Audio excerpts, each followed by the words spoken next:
Bereshit bara Elohim es hashamayim v'es haaretz v'haaretz hayisa sohu vavohu v'choshech al pnei seham v'ruach Elohim mirachefes al pnei hamayim.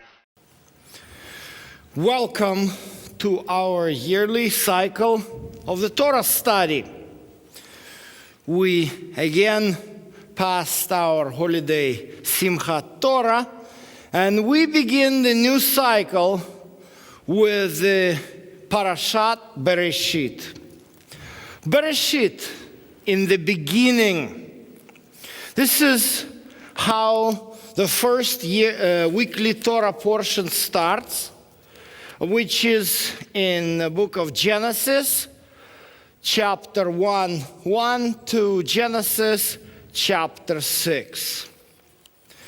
The first Torah portion covers a big span of the history of the world, about 500 years, started from creation through the story of the Garden of Eden, throughout the story of chapter 1 to Genesis chapter 6.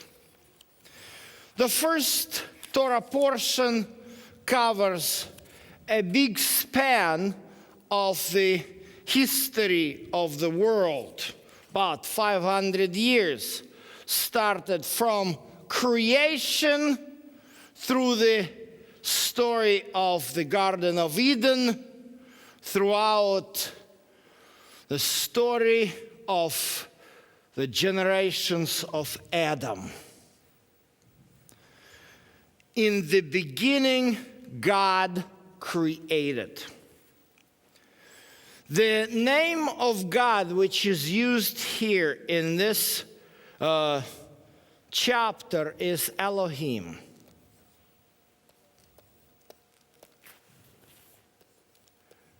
Elohim is a generic name used for God, which occurs often in the Torah and in the Hebrew Bible. The word El is also used as a designation of deity and God in many cultures. But there is an interesting detail about the word Elohim. Elohim has the ending im, which is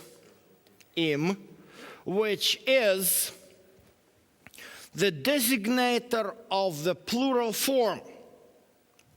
Even though the word Elohim is very generic, but this particular usage is very unique. When the word is used in the Hebrew Bible for designation of any kind of pagan gods, its plural form agrees with the verb or adjective. However, this particular usage is different. It's unique. Elohim here is used in the plural form, but agrees with the verbs in singular. This is why the text starts Bereshit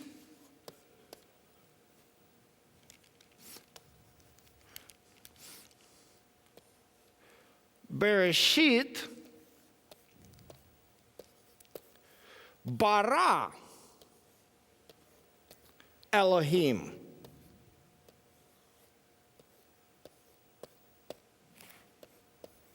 Bereshit bara Elohim. Bara is in singular. This is a very, very important word. Bara, as many rabbis emphasize, is not just any designator for making. As the wise men say, bara indicates the ability of God to create something out of nothing. The other forms are used all across the Bible. Asa, yatzar, and other verbs which designate the ability to create, which is used by humans. Bara is always a part of God's creation. Both first words of the Torah start with letter bet, which looks like this. Many rabbis thought about this. They asked why the Torah doesn't start with the letter Aleph. No, Aleph doesn't occur in the first words of the Torah, but bet occurs. Rabbi Ashaya Rabbah recorded this opinion. The letter bet occurs in the beginning of the Torah because it has three distinctive edges: up here, down below, and behind, which means no one can actually know what happened before the creation, what is happening in heavens above, and down below. We're limited in our knowledge.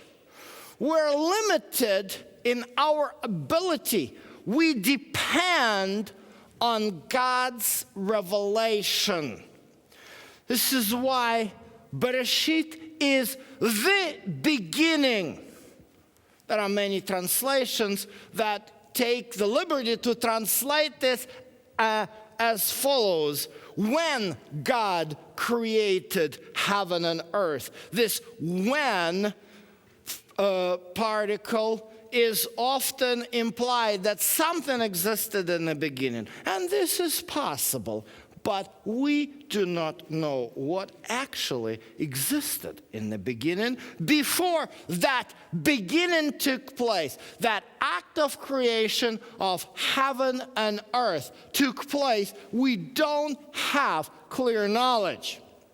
Today, a huge, great Hadron Collider was built in Switzerland to create a model of a Big Bang. Well, I don't know what will they succeed with their elementary particles, but what I know for sure, that the Big Bang theory doesn't really answer to what was in the beginning. Yes, in the beginning was that particle which exploded, releasing a massive amount of energy. But what was before this particle? Nobody knows. Some suggested that it was just an electromagnetic irradiation. Yeah. I don't know if you like that, whether this is a good answer, but I don't. We are limited in our knowledge, and the letter bet limits that. The first Torah portion uses two names of God. Elohim, who is creator of the heaven and earth, in the chapter 1, and that name, Yud He Vav He. When it talks about the details of creation of man, that name is used. Rabbi Schneur Zalman, a famous Jewish leader of the 18th century, thought about this phenomena and came to conclusion that Elohim and Yud He Vav He are two names of God that define his two distinct characteristics. Elohim is the name of God who is distant and transcendent, King of the universe, who lives in light above and inaccessible by anybody. While Yud-Heh-Vav-Heh is a name of personal God. God who gives a personal touch. This is why when God creates heaven and earth, the word bara, we talked about this, is used. But when he creates a human being out of the dust of the earth, he uses the word yatsar. Yatsar is like the potter who works with clay, and that's how human is created, with God's personal touch, with God's hand, while the universe, of course, is created out of nothing because of the ability of God to create out of nothing. There is today a fear about the cloning, if the cloning of a human being can undermine the creation of God. Well, I don't know if a cloning will ever succeed, but what I know for sure, in order to start cloning, any scholar, any scientist need the starting material. This bara action doesn't need any starting material. God doesn't need any single atom, any single electron, any single proton or neutron, or even elementary particle to start the process. This is a mystery how he does it. And the mystery, of course, is in the root of the word. Bara has these two letters, bet resh, as a part of it.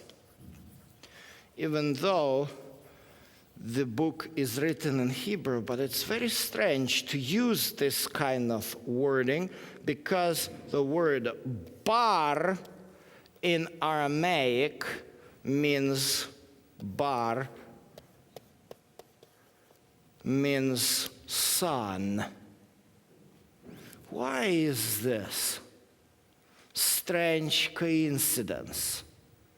In the beginning, God bara, bar as the root of it. Well, the rabbis don't know. The rabbis also don't know why God is using in Genesis 1:27 the expression, let us make man according to our image. And they ask the question in Midrash Bereshit Rabbah, with whom is he talking? The most common answer of many rabbis, with angel. Is it true? Maybe, possible. But the interesting connection with the Torah we are finding in the text of the Haftarah. This is especially interesting. Haftarah always connects the theme of the Torah with the theme of the prophets. And it's actually a choice of rabbis. The Haftarah reading was originated in the fact that at the time of Bar Kokhba rebellion, Romans forbade the study of the Torah. This is why rabbis had to choose another books to study that would echo the theme of the Torah. What is echoing the theme of the Parashat Bereshit? Isaiah 42 echoes it. Behold, my servant whom I uphold, my chosen one in whom my soul delights. I have put my spirit upon him. He will bring forth justice to the nation. That's how one of the prophetic poems of Isaiah starts. What attracted the rabbis to this chapter of Isaiah as a parallel to the Torah portion? Probably verse 5. Thus says the Lord, who created the heavens and stretched them out, who spread out the earth and its offspring, who gives breath to the people on it and spirit to those who walk on this. I am the Lord, I called you in righteousness. I will hold you by the hand and watch over you, and I will appoint you as a covenant to the people, as a light to the nations. This is very interesting development. My servant idea starts in the very beginning.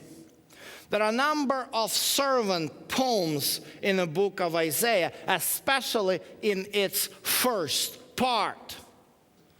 The servant poems have been a source of bitter discussions between Christians and the rabbis.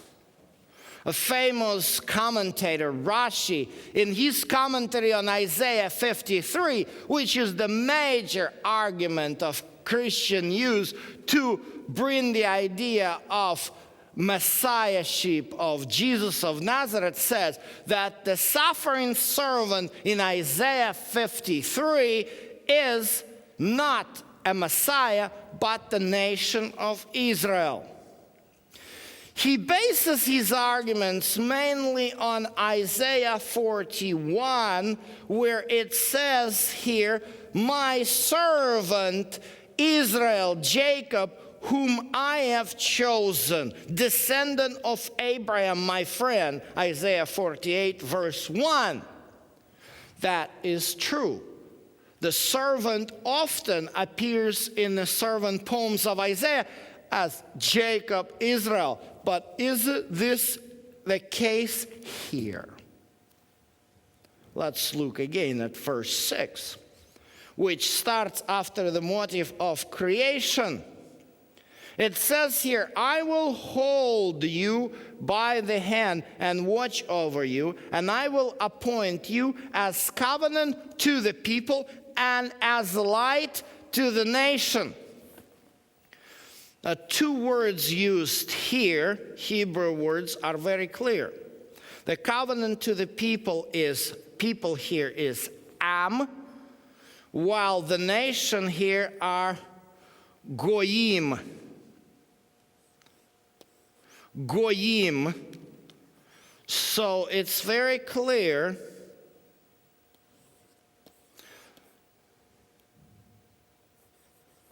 that a nation of Israel cannot be a covenant to itself, which the Am is a self-definition of Am Israel.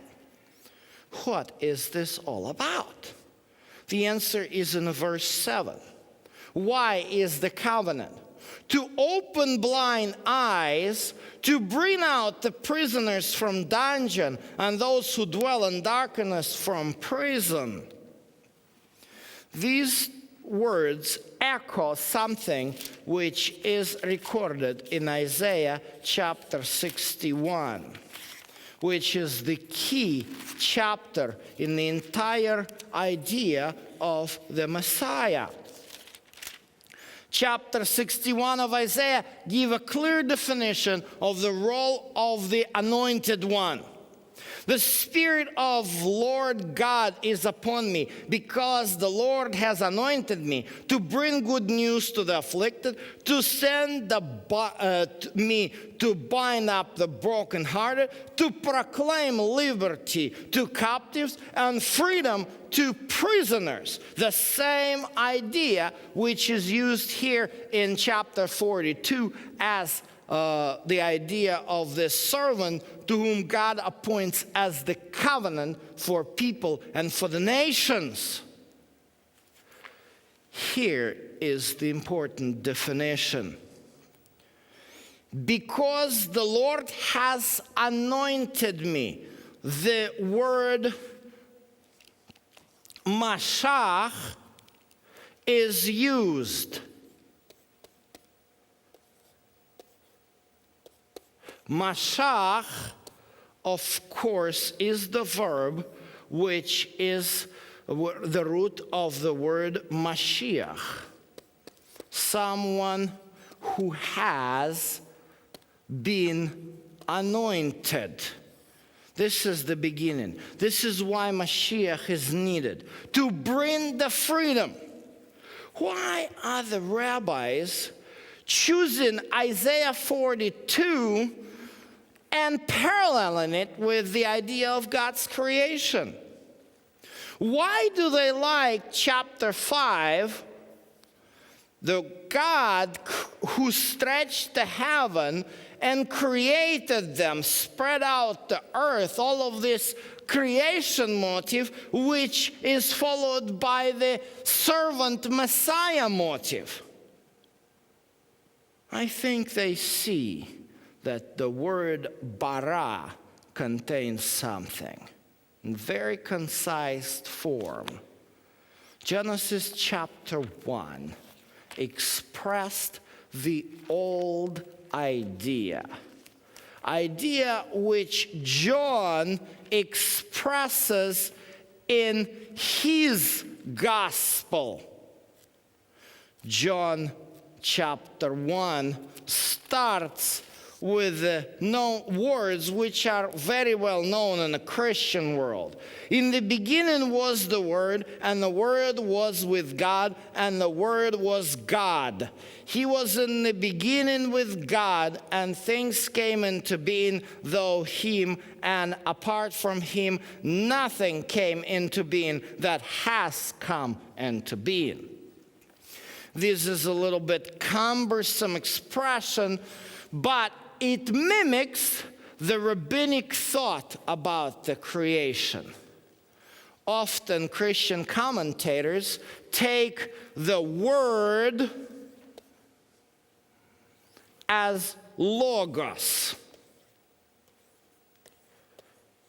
and believe that this is a development of Platonic idea. John has never read Plato. He was born in Galilee. His Greek was not good enough to read all of this philosophy. But he grew up in a synagogue where a different idea was preached. The idea of the Torah that predated everything. That idea of the Torah with which God created this world. The principles of God's law were applied in the creation. This is the rabbinic teaching. This is why John reiterates what was preached in the synagogues for many, many years when the rabbis preached on this first parasha of the Torah. When they saw in the beginning God created the heaven and earth, they immediately commented on this, like saying that before that, God created His Torah, because Torah was always with God, because Torah was a part of God's character and God's essence. Of course, the problem was with an understanding of the Torah. Because in the Hebrew mind, in the rabbinic mind, Torah meant something more than just the 5 books of Moses. In the Pharisaic rabbinic mind, Torah meant 613 commandments as they were interpreted by the rabbis.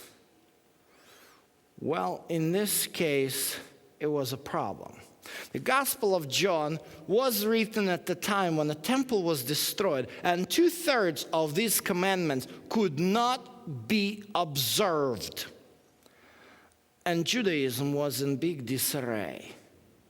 This is why John comes with another concept of Torah, with a different concept of Torah. And this is why in verse 14, John says, "And the Torah became flesh and dwelt upon us, as we saw his glory, glory of the only begotten from the Father." The Torah which becomes flesh, the Torah which becomes the fulfillment of the precepts of the temple service. This is what was lacking for the people in the 90s when the book of John was actually written. This is the solution. The Torah becomes personal. And this idea is not new. We talked about the two names of God. The name Elohim used in the book of Genesis chapter 1, and the four-lettered name Yud Hey Vav Hey. The two gods, two names which are used to one God. One is transcendent and one is immanent. The issue of immanence of God was important for the people of after the destruction of the temple.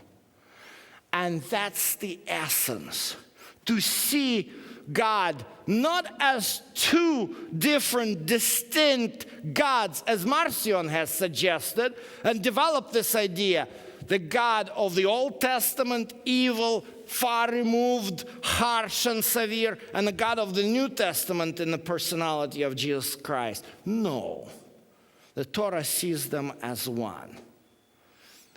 The God Elohim and Yahweh are two names of one Creator who can be paradoxically immanent and transcendent at the same time. Far removed above his creation and close to the human so much that his hands could touch us and shape us and mold us.